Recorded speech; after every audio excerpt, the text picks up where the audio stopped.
manipulate you? Actually, yeah, sometimes people can move into locations that were haunted, or something is already there. In this case, because I was going to a lot of paranormal locations, I brought along who's now an ex-boyfriend, but he wasn't protected, and so it actually attached itself to him, but was attacking me.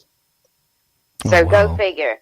I didn't ask for any of it, but when I started backtracking, and when the first entity was removed, the woman said that it had attached itself and found interest in me because I had so much energy and it needed my energy. So it was doing things to get my attention, but this was the first time that something actually didn't want to be there and was doing all this havoc. It was ripping pictures off the wall. It was shutting the computer off. It was doing all sorts of things. It slammed into my bed. It was a very seemingly weak entity, but still strong enough to do things. But it didn't want to be there, and it was trying to get attention to be removed. So once that one was removed, I moved into a whole different part of town. I moved from Redondo Beach to Pasadena. Wait a minute. Now that's a big move. That's a big move. You went from nice warm weather, right? Yeah. Yeah, to yicky. So from the beach over to the mountains, and then I made the mistake of, I thought it'd be cute to live in this house from 1925. Which then started up a whole different entity shortly afterwards, and it started up all over again, and pictures were ripped off the wall. It was just hell. Like, there's nothing worse than your house should be your sanctuary, and being fearful to come home every night in your house, being fearful to be in your house. And if I as much as talked about it on the phone, stuff would start up within an hour. I'd have scratches all over me. So I had to literally go outside to make phone calls. It's almost as if it sat there waiting for me to talk about it. They sit very patiently and watch your behavior, and then they sneak in and do things. But they're very patient, because that's what they have all the time in the world. Oh, yeah. So, eternity. Yeah, so they just sit, and then when my guard would come down, that's when an attack would happen, and I think, oh, I'm safe, nothing else is going to happen. And then all of a sudden, within minutes, my arms were covered with scratches. It was horrible. And I knew the more fear I showed, the more it would feed them. So it was very hard to keep my wits about me when I'm completely frightened to death of going home, frightened to death of sleeping. I mean, I got scratched sitting in front of the computer, in my bed, watching television. There was no place safe in the house. Oh, wow. And you had a boyfriend at that time, too? I did, and I would drag him along. How was he taking it? Was he being supportive, or was he negative? He was very, very skeptic. And then one day we had just woken up, and I got a bloody scratch down my knee, and that was pretty much all it took for him to be convinced, because he was there and he saw my hands were above the bed, the bed sheet, and all of a sudden I felt a burning, and I flipped off the duvet, and there was a 4-inch bloody red scratch down my knee. Oh, wow. Yeah. And I'm like, do you believe me now? He's like, yeah, I believe you. Because there's no other explanation for it. Oh, yeah. I'm lying, and then the burn, the marks and the scratches burn like the dickens. So there's nothing else. Like a normal human scratch, it hurts a little, but that's it. When these things scratch you, it burns and it stings and it feels like your body's on fire. Oh, wow. And so that's what differentiates it between a normal scratch, if you scratch yourself. And I had no cat. Now I have a cat for protection. But I had no cat, and I keep my nails short, and, so there was just no other explanation but the inevitable, which is what I didn't want it to be. Well, it's good that, that you got it resolved and it went away, and, you were, able to, recover and move on. Yeah, I mean, it was an ordeal. I mean, twice I had to have the house exorcised. Luckily, it didn't get to the point where I needed to be exorcised, but the house did, and the entity was then removed and absorbed with good light. And then the second time was worse, and I had to actually call out one of the top exorcist paranormal priests and have him come and exorcise my house. And it didn't work the first time, and it wasn't him. It was just this thing was pretty strong. And then we were able to, with his help, and we remained good friends ever since then, because he pretty much saved my life. Now, you can't mention clients' names, and I would never even think about it. But have you, like with your clients, have you ran into anything similar what you went through with any of your clients where they maybe, had... Yeah. Can you talk? Yeah, I've had a couple. Normally when I do readings, I either contact loved ones on the other side, or I work on missing persons, or I help people with daily life guidance by looking into their future for them. But every now and then, there'll just be somebody that I could just, as soon as they walk in, like the energy in my house changes. It's so dark. And they called me crying. It was like I was their last resort, and their house was, I ended up calling the preacher, and we did the case together. He was flown in, and the minute I walked up to the house, my throat became closed off. I couldn't breathe. My chest became tight, and I was like, dear God. And I mean, I would never have walked into that house alone without the preacher there. And we walked in together, and he started blessing every single part of the house. And it was so bad that the family, the mother of the family, just met us crying.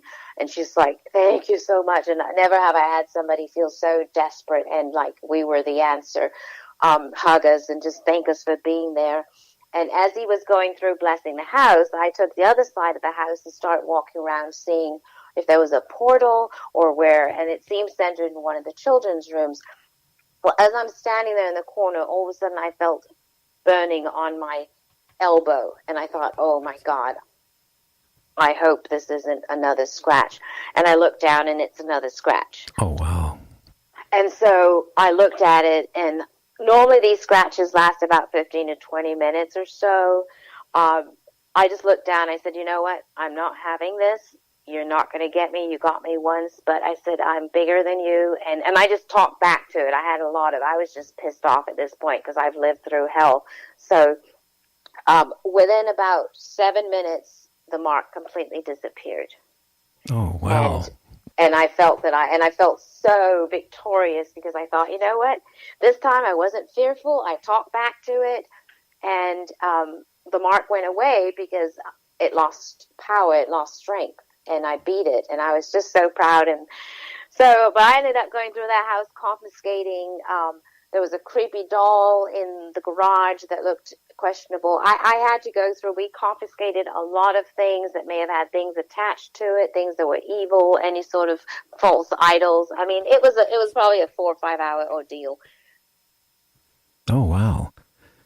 But yeah, so I have worked on some cases. Normally I pull in the preacher because he does all the dirty work, which is cleaning the demons.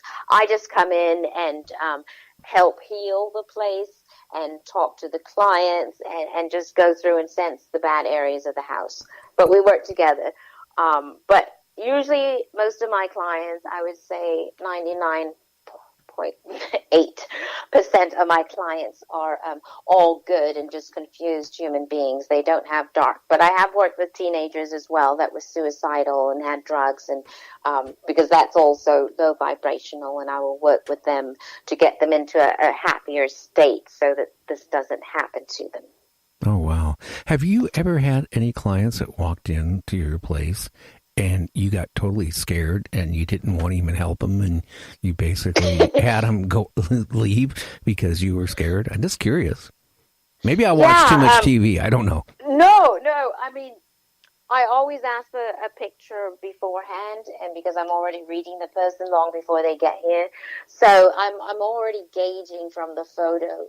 And sometimes I had one case in LA before I moved, and this girl was talking about her mother, and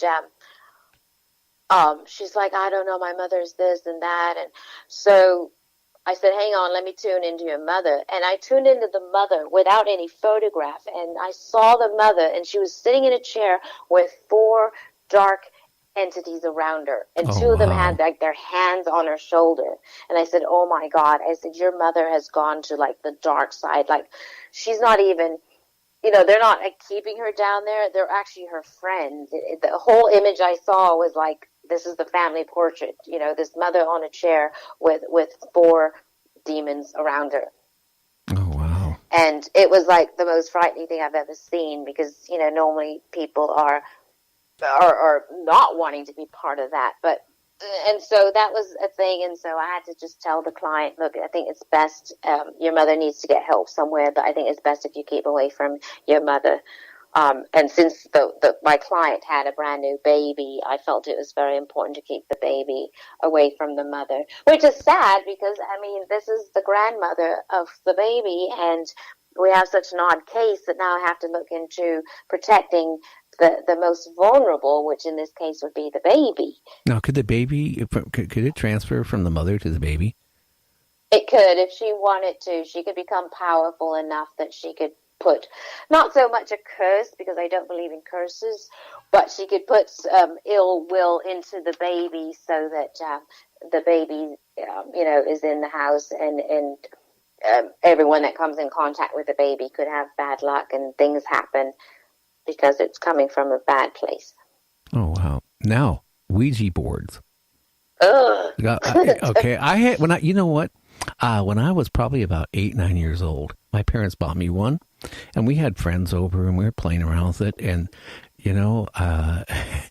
I can tell you, it actually, we started getting messages, and it wasn't our imagination, so I hate to say it, that Ouija board went to the garbage can. But I've heard people say that you can't even get rid of them, but... No, you have to, burn them. I had one at 14. This was, again, back in Alaska, and I unfortunately, I cannot, to my recollection, realize if it was tied in with a poltergeist or not. But I remember getting it for Christmas, and I had some of the classmates from school, and there was this one religious girl, and she got up and left. She's like, I'm not going to be part of that. And I didn't know what the big thing was, because, back then, people weren't really, it was just sort of for fun. It wasn't really like, hey, let's really contact demons. Uh-huh. So I just thought, oh, okay, well, fine. If you don't want to play this game, fine. But so the clients that have been dark, I will sit and ask them, hey, did you ever do any kind of, satanic stuff or dabble with the occult? Or no, we didn't. I said, are you sure? Anything? No. Well, okay, so we played with this Ouija board. And so eventually they fessed up, and I'm like, okay, that is the problem. I even had a client that came with a Ouija board keychain, and I was like, what's that on your keychain? And she goes, oh, it's just a little thing. I said, you know what, do me a favor, throw that away immediately, but don't put it in my rubbish bin. Don't even put it in my dumpster on the property. I said, go throw that away and burn it if you can, but I'm not joking. Do not even carry anything like that around, even if it's just a keychain. Because it is literally a portal to communicating with the bad. And that's what they're waiting for, people just to be vulnerable and think it's fun and play with it, and then, boom, everything comes in. Oh, wow. Boy, what other things are out there do people have to, be leery about? Well, if people are going to ghost hunt and do all this, it's important to say a protection prayer and visualize white light around you before you go into any property or location. And then when you get done, it's best if you say something like, if anything followed us out here, you are not welcome to follow us home. Please stay here. And then say another prayer. That way, at least you go in protected. Because anytime you go in anywhere, you are very open and susceptible to anything coming home with you. You're not going to see it coming.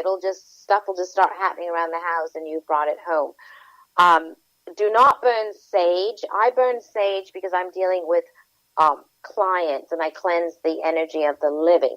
If you burn sage in a haunted house, more than likely the activities will increase, and it pisses off the demons. So sage is only more for cleansing good energy, not for that, because it pisses off all the lower entities. Also, do not play with the Ouija boards. I can't stress that enough. Just